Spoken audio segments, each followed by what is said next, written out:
Welcome back to my channel. Halo semuanya. Perkenalkan, kami dari kelompok 3 manajemen laboratorium. Di sini kami akan menjelaskan tentang P3K. Sebelumnya, kami ingin memperkenalkan diri. Perkenalkan, saya Devi Wadipasa. Saya Jonti Berhalowo. Saya Diana Sofri. Saya Salsabila Savitri. Saya Tiara Malaysia.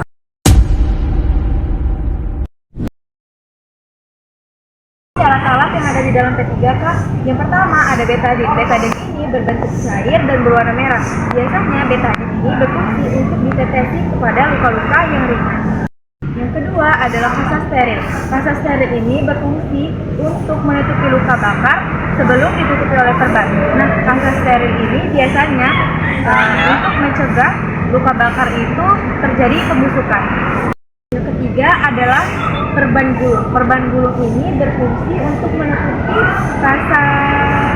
kasa steril agar tidak berpindah dari tempatnya. Empat adalah plaster sosial atau nama lainnya adalah bandage. Fungsi dari plaster sosial ini adalah untuk menutup luka kecil agar terlindung dari kotoran. Yang kelima adalah kain pembalut lebar untuk kecelakaan. Fungsinya ini adalah untuk menutup dan membalut luka besar agar pendarahan tidak terjadi semakin parah. Yang keenam itu adalah air mata atau nama lainnya bolt water. Fungsi dari air mata ini sendiri adalah untuk membersihkan sisa-sisa luka dalam mencegah terjadinya infeksi. Selanjutnya yang ke-10 adalah perban besar. Perban besar ini digunakan untuk membalut atau menetikan darah pada luka besar.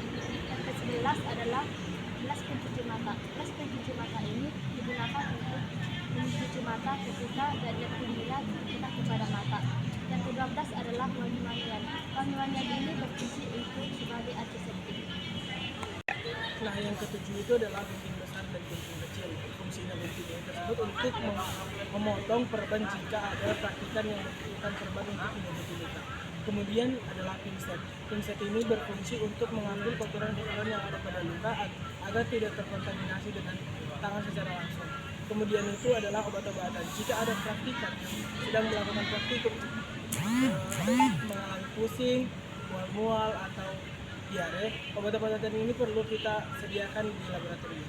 Baik, di sini saya akan menjelaskan tentang luka-luka yang sering terjadi atau tidak sengaja terjadi pada saat praktikum di laboratorium. Yang pertama yaitu luka terkena api. Luka terkena api ini adalah luka secara kontak langsung dengan paparan api atau bahan yang panas. Cara penanganannya yaitu yang pertama, hentikan sumber api. Yang kedua, dinginkan area luka menggunakan air mengalir dengan air es. Yang ketiga, hindari menggunakan bahan berbahaya seperti pasta gigi dan yang lainnya. Yang keempat, tutupi luka menggunakan kaset steril. Nah, yang kelima, jika luka meluas, segera cari bantuan medis.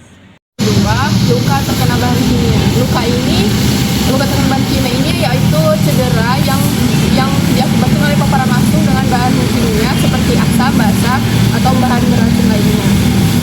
Nah, cara penanganannya ini yaitu yang pertama, hentikan atau hindari paparan langsung dari bahan kimia.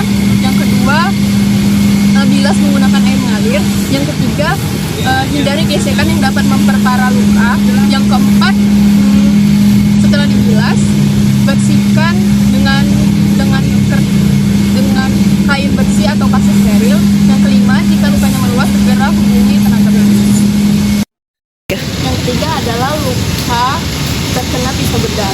Luka terkena pisau bedah ini adalah cedera akibat goresan, potongan atau tusukan dari pisau bedah ini. Cara penanganan terkena pisau bedah ini yang pertama yaitu hentikan aktivitas pembedahan. Yang kedua, bersihkan luka dan bilas menggunakan air mengalir. Yang ketiga, hentikan pendarahan jika darah masih mengalir.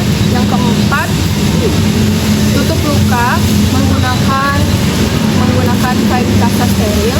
Yang kelima, periksa atau pantau terjadinya infeksi. Nah, yang terakhir itu jika parah segera hubungi tenaga medis.